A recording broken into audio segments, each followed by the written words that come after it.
All right, welcome everybody. It's been, well, 2 months since we had POWTS chat. We took last month off. So, a couple things we're going to go through is we're going to talk, continuing on our series about Wisconsin landforms. And then we're going to do a little bit of a POWTS update, some odds and ends of housekeeping stuff that we have at the department, and some questions that have come in throughout the summer. So, if you remember what we've been talking about for Wisconsin landforms, we've had a look at different ones throughout the state, and then trying to tie that in with the different soils that are in the area. So, sort of getting a look at something outside of your county or your area that you work in, and seeing what else is out there and getting familiar with it. So, the Wisconsin landforms, these are some of those that we're going to be talking about. We did the driftless first. That was our first topic. Then we talked about the kettle moraine and the drumlin fields in the purple area down in the southeast part of the state. And the next one that we're going to highlight here is sort of the northern highlands. It's really not a specific area, but it has some different characteristics that sort of do tie it together, and some unique characteristics along up there that we're going to take a look at or explain a little bit. So the Northern Highlands, it reaches from all across the northern top tier of the state. It has some interesting characteristics, and sort of the format we've had is that looking at these, they're not always necessarily everything's the same in that area. Depending on where you are, things obviously can be drastically different. So I tried to highlight a couple different sort of interesting spots there, and then talk about some soils that do have a wider impact, but they're sort of tied into a specific area. So, like the rest of the state, the glaciation of the Wisconsin period came through, left a lot of deposits. And we've talked about this, in the driftless area. We talked about it with the drumlin fields down in the southeast. And, northern Wisconsin or the northern highlands is no different than the rest of the state in the respect that it was affected by the glacier.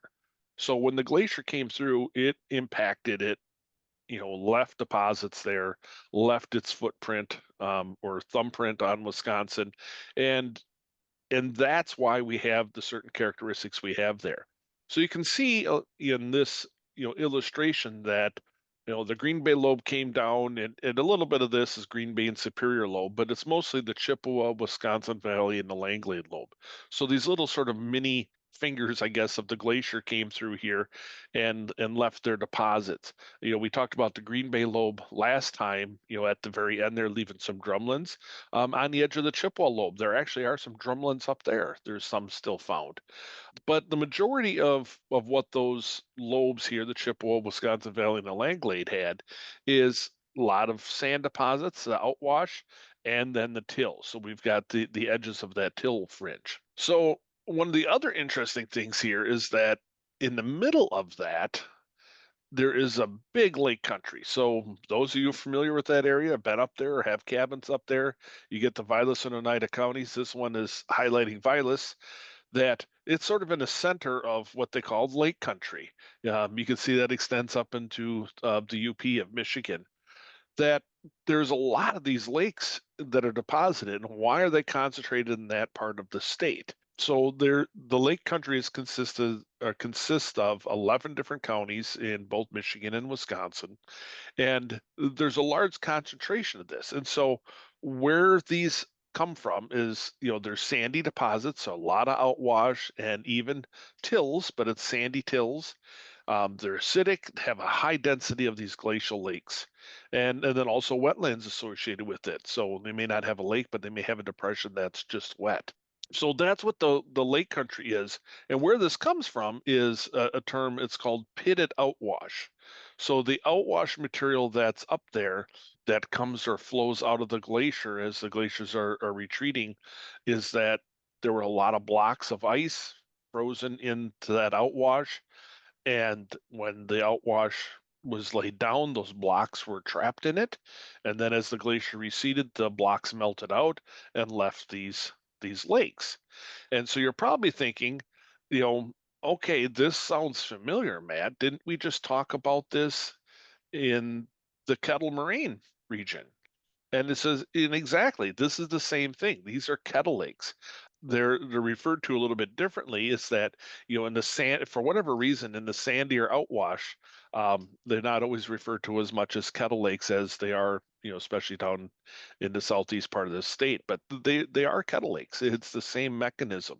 But just the kettle lakes typically in the southeast part of the state are a little bit heavier textured soil that the blocks are left in. But this is, what they call a pitted outwash. So a lot of these little pits, a lot of these blocks of ice in here, and that lake country had, well, obviously thousands of them. There's lakes everywhere up there. And so this is just an air photo of the area. You can see, the lake country, little blocks, little depressions, everything gets filled in except for where those blocks are. And again, they're kettle lakes just like the rest of the state down in the southeast. But it's an interesting topography at, how this happened in that area of the lake country. So what does that mean for us, and how do we start tying that into some of the soils?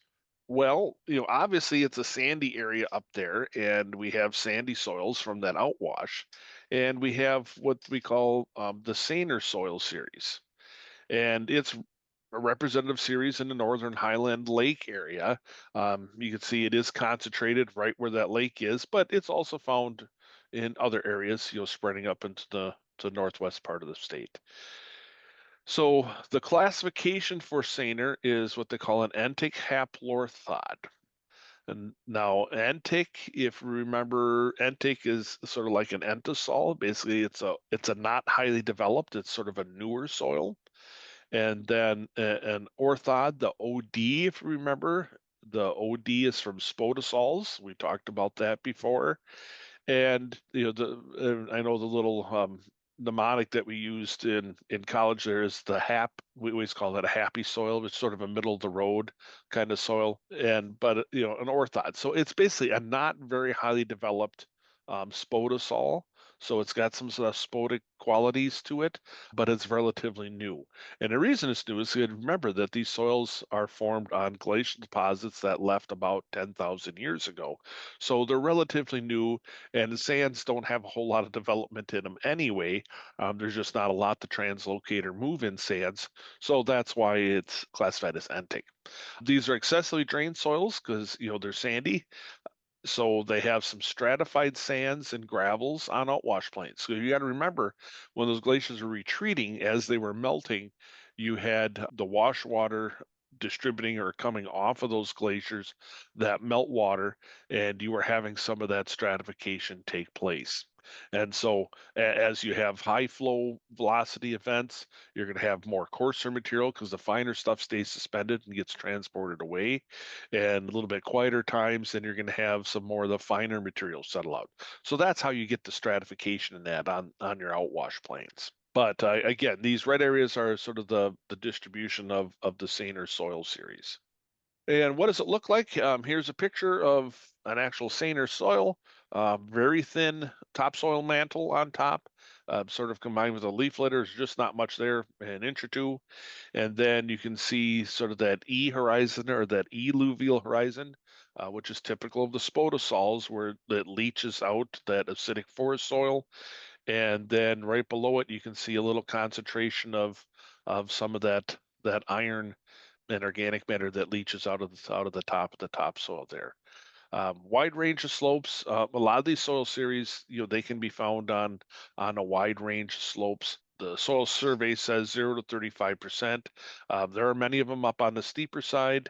I know it's hard to see from this zoomed in picture here, but you can see sort of as the curvature there from where the tape is to as the root goes down.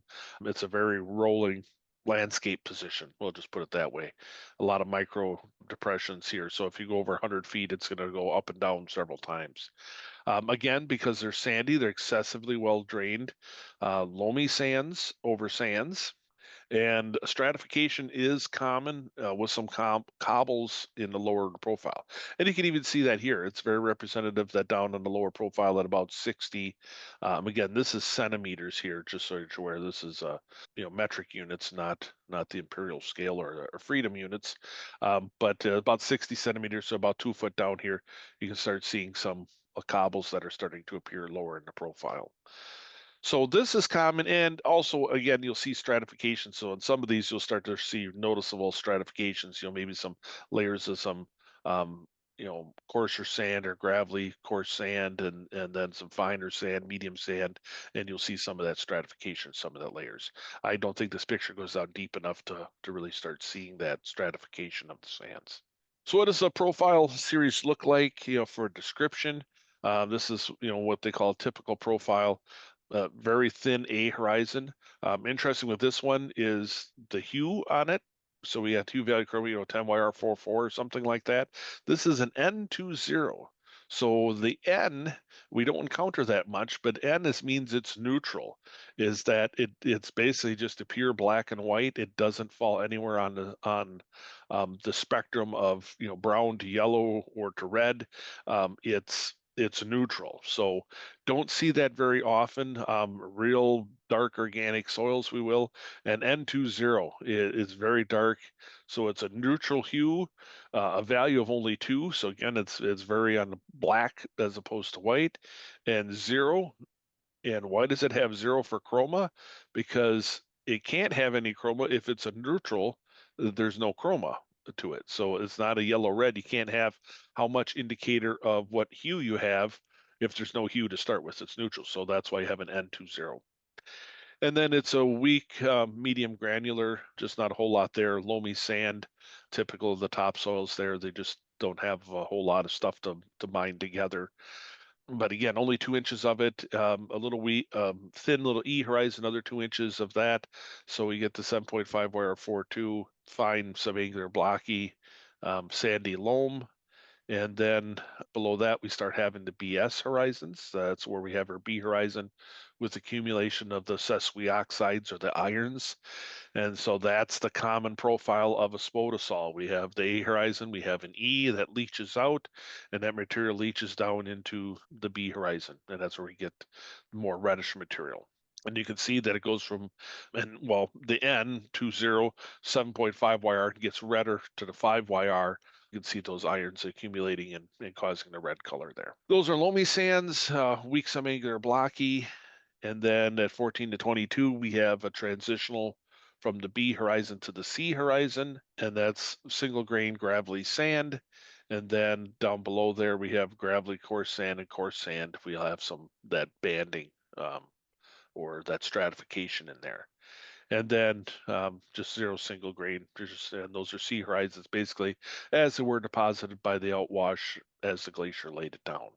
So that's typically what we'll see sort of as a profile in the Saner soil series. Interesting from the aspect that it's got sort of a neutral topsoil, very dark topsoil, and the BS, either the nice developed E and then the BS below that. But other than that, it's pretty much some sand, some stratifications, and that's one of the things to take a look for is when you do run into stratifications, you know, to be aware of that.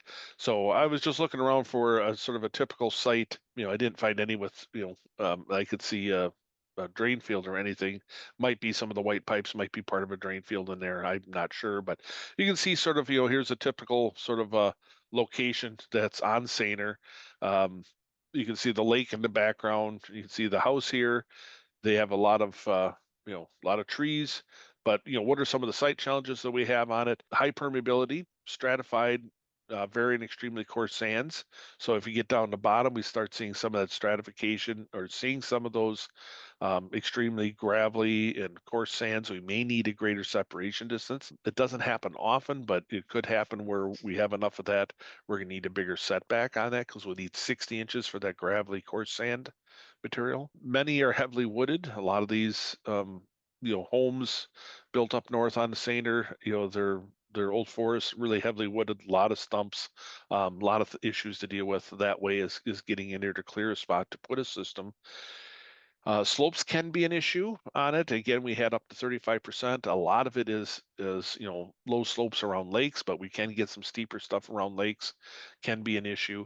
And then the close proximity to bodies of water, because we're in the lake country and sceners found around there.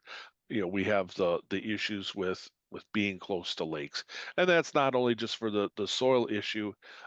Typically these are well drained, so we should have good separation, but the more of the issue for us is just the lake lot mentality, I guess would be the way to put it, is that, you get the as many lots as you can on a lake. So we've got a lake setback, we've got well setbacks from the neighbors, we've got smaller lake lots, you got the home, you've got the garage, you've got the driveway on a little sliver of land trying to access a lake. So that seems to be more of an issue for us, is just the man-made issue of logistics of trying to fit stuff in.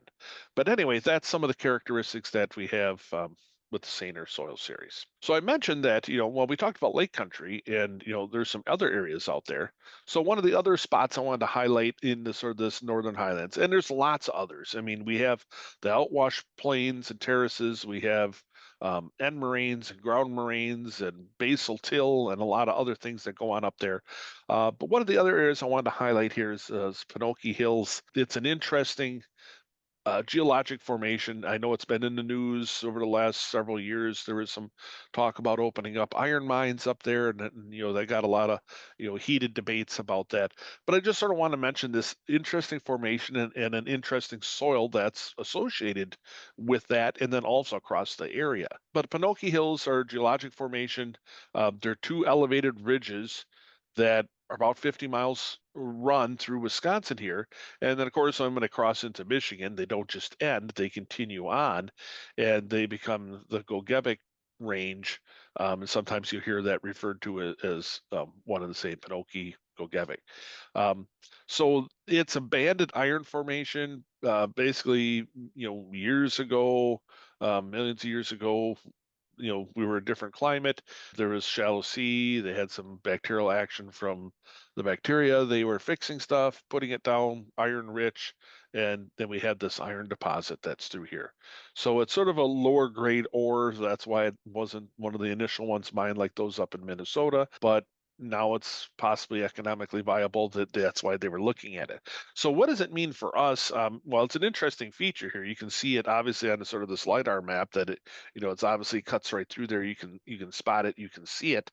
So it's an interesting thing here. And as a side note, I want to put in here is that I know somebody asked me about this before. Is there gold in Wisconsin? There are some places, and this is one of them. There's a nice rock, which is like a metamorphosed granite, and they've actually found some gold mixed in the Pinocchio Hills in that gneiss. Is that there's some flecks of gold in there, so it can be found in the area.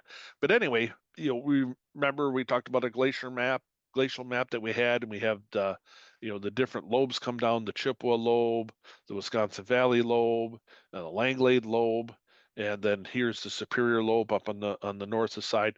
So the Pinocchio Hills, I mean, they're sort of like up in this area here, and you can see that we have end moraines in the area, we have ground moraines in the area. There is some pitted outwash and stuff that we do have up there. So we do, and that's mostly this area, the lake country.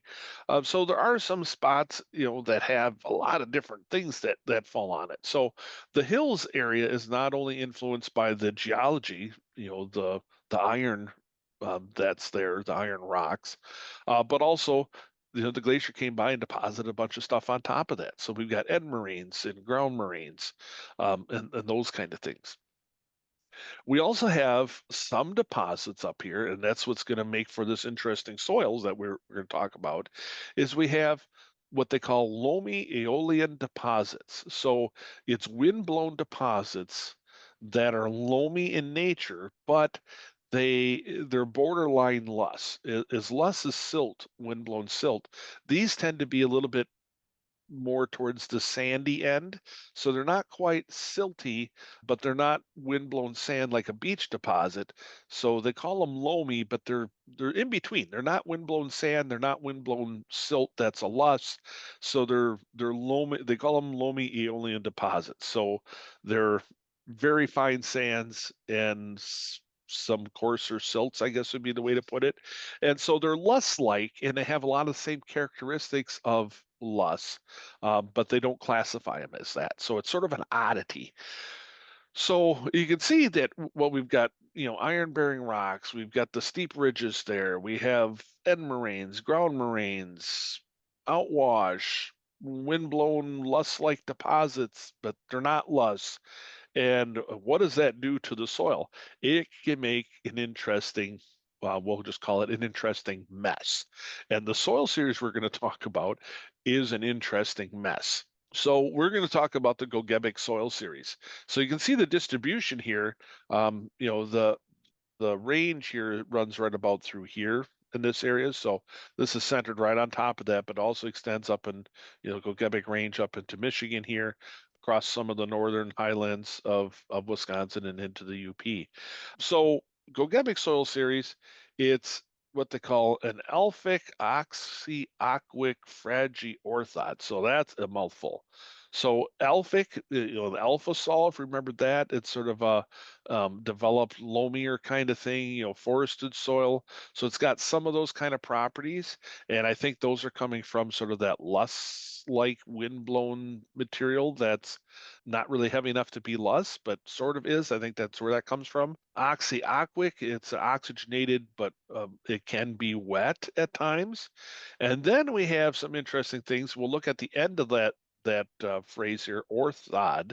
So it's a spodosol. So it's a sandy spodosol, but it has this part in the front, fragiorthods.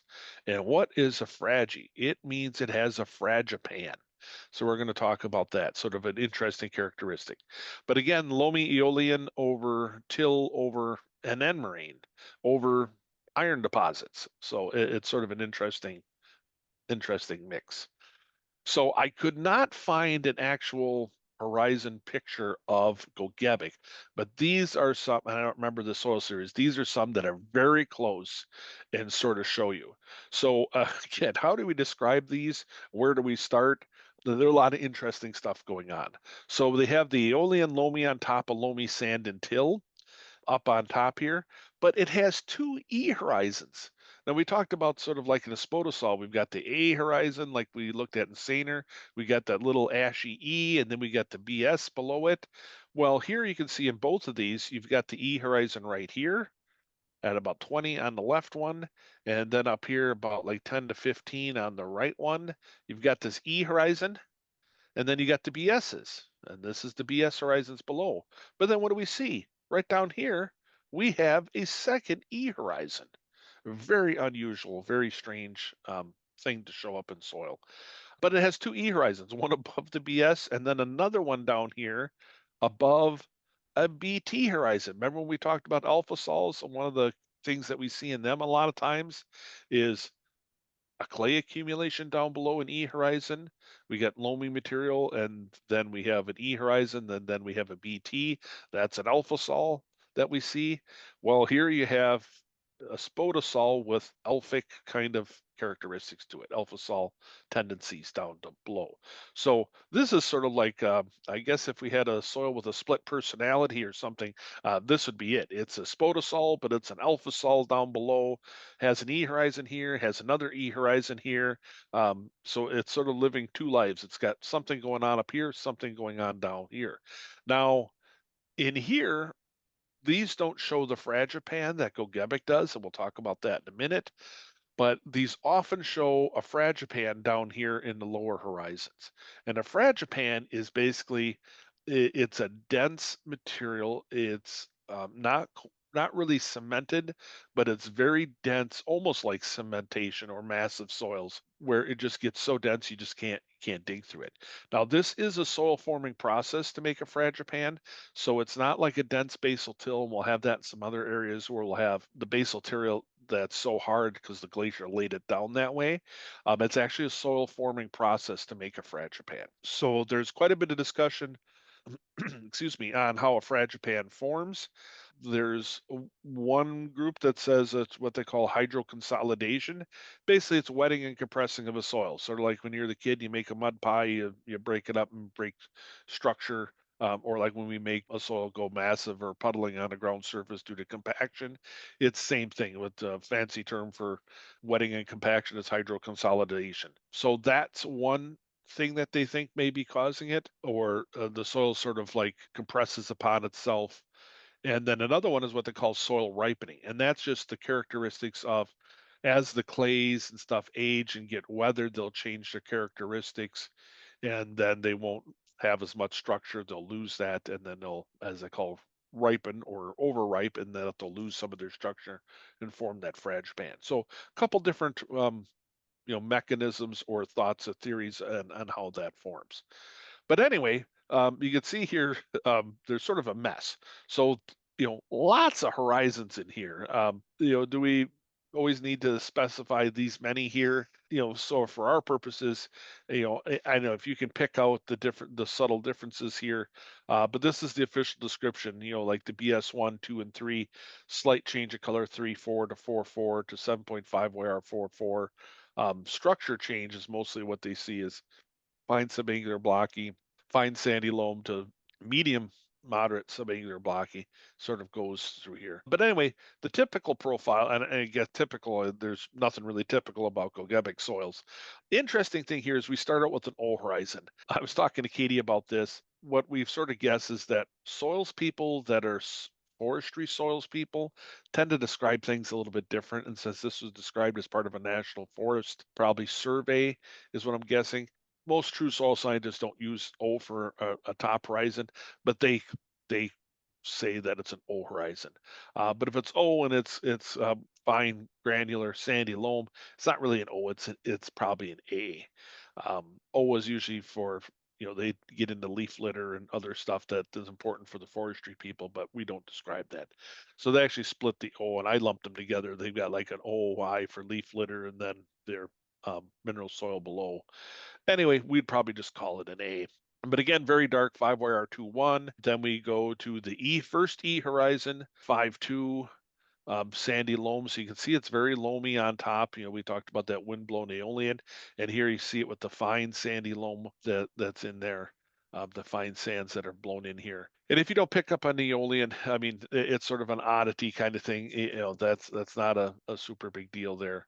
I can see how some people might mistake that for other things. But then we go down to the BS1, BS2, BS3. So we have our A or O, and then an E, and then the BS horizons. And then we get this weird transitional, EB, where it's sort of going from the Bs into an E horizon. And then we get this nice classification or never horizonation you never see here, a 2EX. So the 2 is a second parent material. So this is where we're getting that difference in that parent material. And so from the windblown stuff down below, more of a, our other material that we're starting to see down here. And then it's an EX. And so it's got moderate platy, but it's an X, it's a fragipan. And so you'll see that it's really dense, really hard to dig through. And then there's redox associated with that. So you get that 2EX, sort of a strange classification that X signifies the fragipan, then a 2EB, and so we got another EB transition out of that to an X again, and then we also have some fine sandy loam banded in there, and then we have our BT horizon down below. So then we got we have our E leaches into the BS, our E leaches into a BT. That's where we get that argillic from. And then we have our sea horizons down below, and then another sea horizon below that. So we looked at that to our loamy on top of loamy and sandy till. So we start to see some rocks and stuff that will appear in here for the second parent material. The third parent material that they have listed down here is actually an outwash. So that's our gravelly sands, zero single grain outwash. And if we go down deep enough, then we'll start to find, that iron deposits that it's sitting on. Or in spots, we'll have the iron deposits and no soil, and we'll just have the rock outcrops. So the volcanic soil, it's a handful. It's like I said, it's split personality, got a bunch of things going on. It doesn't know that it doesn't have an A horizon. It thinks it's an O. It's got two E's. It's got BS. It's got BTs. It's got three parent materials. It's got fragipans. It's got everything going on. It's doing a lot of different stuff. So, what are some site challenges? Looking around, oh, well, first of all, I had a hard time finding an image of a site that was on what typically Gogebic is a lot of steeper slopes. But finding those that are developed, most people don't build on the sides of a hill. So, this was a sort of a typical home that we found out here. This is mapped as Gogebic, but low permeability. We have that fragipan issue going on there where it's holding stuff up and causing that redox in it. We have that fragipan and massive soil, possibly steep hopes. slopes and then those massive horizons. So that's some of our site challenges. So sort of the differences, that we've seen across the northern highlands, we have the lake country, parent materials, pitted outwash, can have some variable slope positions, limitations, none really that we had vertical wise or maybe setbacks to lakes or things like that, but a lot of conventionals um, in those kind of soils. Where the Pinoki Hills, parent material, aeolian, over till, over possibly outwash down below. Site position again can vary. Limitation, we've got that redox in association with that fragipan. Then we got a lot of different things going on, trying to find a spot for if we were doing a conventional, if there was no redox at what horizon we're putting it in, that would be sort of a mess to get some kind of uniformity. But typically these are mounds and we're putting them up above grade, and we're just looking at a surface loading rate. So that's sort of the difference, sort of getting you around sort of the North Country and some of the interesting things that we have up there in the Lake Country versus the hills. So the second part of Pouch Chat is what we think of as the traditional Pouch Chat. Want to mention some of the things that have been going on, and one of the topics recently that we came up with is ramifications of Wisconsin Fund. So, as you know, Wisconsin Fund's been around for quite some time in the state, but it was eliminated in 2017 via the Wisconsin Act 59. However, that was set to it. That language told the Wisconsin Fund, or said the Wisconsin Fund was going to sunset at the end of 2019. And then the next budget came around and they last minute resurrected it. And so then it hung around for another couple years from 2019 to 21. And then when 21 was starting to come to an end, went through the budget cycle and got reenacted again and survived another 2 years to 23. And then when 23 came around, Wisconsin Act 19 saved it for another 2 years, and then it survived until 2025, the end of the budget cycle. However, the fund did not receive another reprieve this go around. So it's sort of like the death row inmate kind of thing, and the governor literally signed at the last minute and let it go through for another couple years as part of the budget process. But this time around, the legislature didn't act upon it, didn't make it in as part of the budget that the governor signed. So what happened was is that the original language in 2017, Act 59, eventually took place. And again, it was further amended by other acts, and the most recent one, 2023 Act 19. So it said the Wisconsin Fund ended June 30th of 2025. And that kicked in some different effects. So the first thing is that now that Wisconsin Fund is no longer there, the change to Wisconsin Fund also eliminated all the corresponding language in Chapter 145.245, and that describes all the Wisconsin Fund.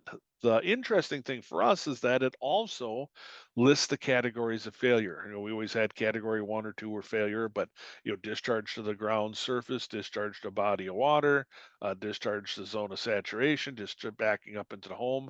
Those kind of definitions were that was all listed in 145, 245. And if you go search the statutes, that doesn't exist anymore because that goes back to the original 2017 legislation that said it's gone. We'll eliminate this. So, what does that mean for us? Well, all of our definitions of failure were gone. And so I had a county that notified me of this because they were trying to write an order and said, it don't exist. What are we going to do? And I was like, oh man, we've got to figure this out. Well, when Act 59 was passed in 2017, there was also a bunch of other language in there for things that had to happen. And again, these were set on various reprieves over the next several budgets, but it created Chapter 145.014M, and that's the definition section. So it created 4M to be active June 30th, 2025. And that created section copies all the categories of failure out of 245 parent 4 and then moves it into the definition section of chapter 145. So all of our definitions of failure moved on, and this took me down a rabbit hole for a couple days to figure this out, and I probably was aware of it in 2017, but like a lot of things, I forgot what Act 59 in 2017 was creating or moving or doing as part of that ending of Wisconsin Fund. But anyway, it was taken care of. So it did move that definition over. But chapter 145, 245, parent 4 is gone.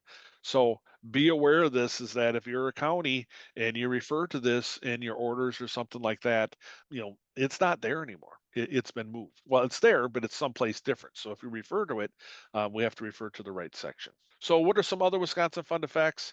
Well, SPS 387 is now defunct because everything in 387 is Wisconsin Fund Program, and it refers to Chapter 145, 245, which doesn't exist anymore. So it has not yet been repealed. I was looking at that in the beginning there on the front page. It says that it was repealed in 2021. I think that's a misnomer. There were sections that were repealed and recreated. So Chapter 387 is still there, or Administrative Code 387 is still there, but it's defunct. I mean, it's not operational. It refers to 145, 245, which doesn't exist. So we'll be addressing that in the future. I'm sure we're going to have to either retire that code, take it out of there, but that's going to be in the future. So it's not yet repealed, but it's basically not able to be used. So anyway, just again, topic on that. Just be aware, the language for Wisconsin Fund. Wisconsin Fund is done. It's gone, but the definitions of failure have been moved. So just so that you're aware of that they're still out there. Want to mention coming up that we have some training. The department, along with UW Extension, will be hosting a 2-day basic soil training. We're going to hold that at the Hancock Research Station. I guess I probably should have put a date on there. That's September. What is it, Katie? Can you remind me? 24th, 25th, I believe. Hang If you're on, let there. me check. I'll let you check. I know. I can't get my calendar because I'll ruin You my whole are thing. right. But It's the 24th, 24th, 25th. 25th. Yeah. So it's a Wednesday, Thursday, September 24th, 25th at the Hancock Research Station, sort of in the central part of the state. Mid south central, I guess would be the way to put it. North Madison a bit, north of Portage a bit. But anyway, we'll be doing some training there. So again, it's a 2-day basic soil training. We're going to go through, talk about all the fun things like soil structure, texture. You'll get a chance to do some hand texturing, learn about soil physics and formation and parent materials, those kind of things. And then we're going to get out and take a look at some soil. And we're still working on coordinating that, but going to look at least a site there at the Hancock Research Station and then possibly another spot. Just so that you know that it did fill up really fast to start with, but we do have a few spots do remain. If you want to sign up for it, again, it's a good refresher for people that have done it in the past. I know some people have taken it a couple times. You always learn something new, get some new tidbits. But anyway, just want to put that out there. If you do want to sign up for that, you can go to our website, same place that you sign up here for our POWTS chats is the same place you'll find that training.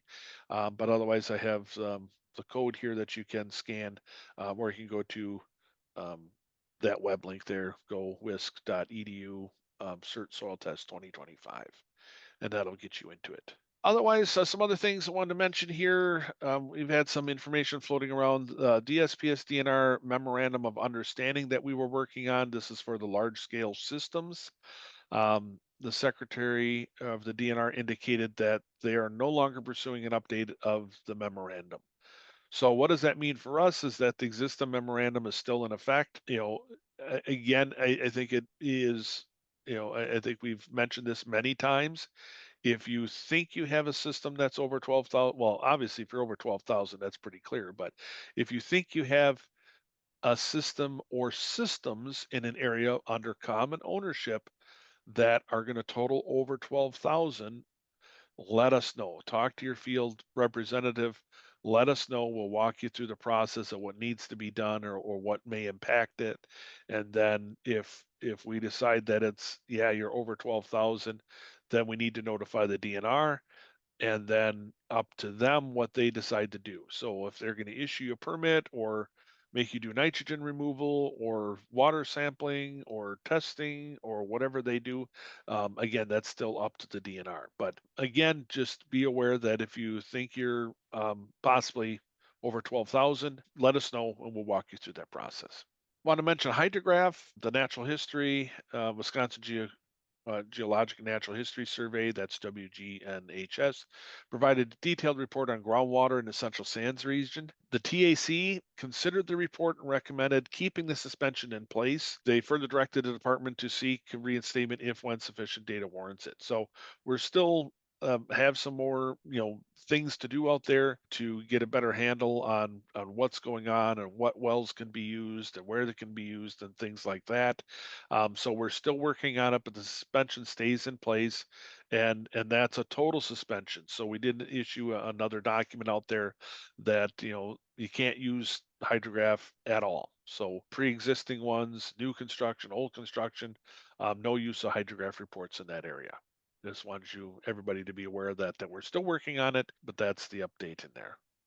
Want to mention plan reviews. Obviously, plans are up. If you're working, you're submitting them. You know what's going on out there. So we were behind, and this is compared to last year. We were behind on the overall number of plans, but the last 2 months we've moved ahead of last year's pace, and so we had a lot of plans that came in.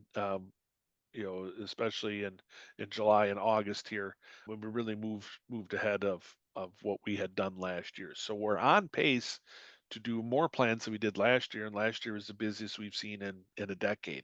So we're still moving ahead. The department's been averaging about 150 to 165 plans sitting in our queue.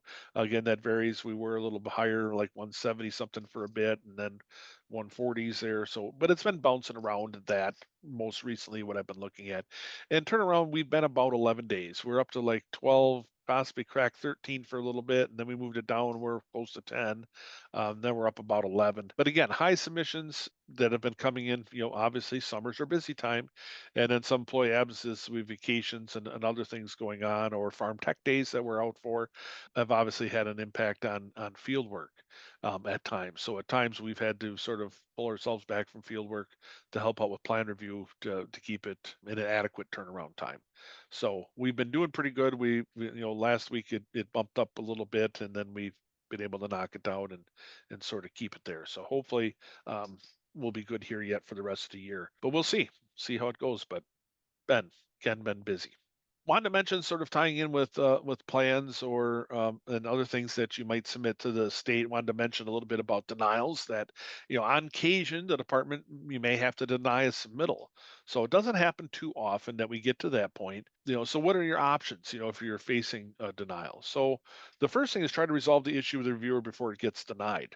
That's the first step. But in some cases, we have to deny it. The submittal doesn't meet the criteria there, and the reviewer is going to say, nope, we're just going to have to deny it. So in some cases, you may just need to resubmit with proper documentation. I've had some that I've denied just because of inaction on the submitters, that we ask for, hey, you're missing this diagram, or you're missing parts of the submittal for a plan, and we never get it. And after repeated requests of communication back to the submitter, it doesn't come in. We'll eventually just deny it and just say, hey, it doesn't meet the standard, because obviously I can't see parts of it, and so then we'll just have to take the denial action. So in some cases you may just need to resubmit with proper documentation. That you may just have to start over. It may be as simple as that. But other ones where, if you have a disagreement and you say, I think one thing and the reviewer says something else, you can always ask for, like, an informal review can be requested. Take a second look at it. We may have something like a peer review as an example. Maybe another plan reviewer will chime in or step in or something. And a lot of this we do internally already, but there may just be a peer review or something, and we'll just sort of take a look at it and say, no, yeah, this is, we're in agreement. This is what we need, or what the cause of the issue is. But in extreme cases, we're starting to put this on. If we do a denial, that there can be a hearing requested under SPS 303, can be sought. But that's like a legal proceeding. It's like going to court. So there's a lot of regulations and rules and timelines surrounding that. But I mean, that would be your ultimate choice if you want to go that that route. So just want to put it out there. I mean, in most cases like this, denials, try to resolve it, work it out, with the field person or the plan reviewer ahead of time. Most of these, they don't ever get to the denial stage. Um, we'll work something out. If we see something come in and you've got the wrong hole spacing or you're above on your pump curve, we don't just go denied and ship it out. Obviously, we're going to say, hey, if you correct this will now make it approvable, and we can get that out. Want to mention publications. Been brought to our attention that some suppliers do not have the most current versions of department publications. So it is no problem buying it with other vendors, and a lot of times they'll put it in a nice book for you, or tab it, or annotate it, and that's great. And there can be some value added by them doing that, as opposed to checking our website and printing it out yourself. But just make sure that when you purchase these, that they are the most up to date versions. Check the DSPS website for the most current version. We keep those updated. Component manuals, brochures, or handbooks, things like that. So if you are purchasing from an outside vendor, just make sure that, hey, I'm buying this version, this date. Is that what you're selling? Also, you can check the Wisconsin State Legislature website, and you can find the up to date codes and statutes through them. So a lot of these you can just download yourself to save, or you can print it out yourself if you want to. But otherwise, we do understand that some outside suppliers do have some added benefit, but just make sure that they're up on the most current version. Want to mention transfer containers. We've been seeing these pop up again as perennial, but mostly because they're easy to plumb in and purchase. But what's allowed for transfer containers in campgrounds? Not this. So they have to be an approved product, and we do have those on our website. There aren't many, but there are a list of approved products for transfer containers for campgrounds. Mound sand, I had a question come up on that. What if a sample just misses the requirement for mound sand? So they do their sieve analysis and it doesn't meet the ASTM C33 standard. What's their option? Well, to sell it as mound sand, it has to meet the standards. So even if it's a little bit outside, it's a little bit outside. And so unfortunately, they can't sell as mound sand. But the component manual states that sand used for filtering media must meet ASTM C33. So you could potentially do it as an ISD. We've had, pit run sand or natural sand that's been used for a fill material, and you may be able to use it. You may not get the same credits as mountain sand, depends on how much they miss and what's going on, but there may be some possibilities as part of an ISD, but to use quote mountain sand that doesn't meet the ASTM C33 standard. Want to mention well setbacks. This one keeps creeping up or cropping up over the summer here. NR 811, it covers community water systems. 812 covers private wells. And there's big differences in the setbacks. So you have to make sure that you know what type of well that you're dealing with, and be aware that our tables, we refer to NR 811 and 812. So if the DNR changes their codes, we don't have to update ours. We just refer to the well setbacks in 811 and 812. So just be aware that we reference another code and you have to be familiar with those. So the NR 811 is community wells. Think of this as, obviously a city well, sticks out, but there are other community wells. You may have a community well on things such as a mobile home park or something like that. So there are other places that community wells may be that you don't automatically recognize. So NR 811 community wells, you have to be 200 feet to a tank, septic tank that is, 400 feet to a distribution cell. It's 1,000 feet for a greater than 12,000 gallon per day system.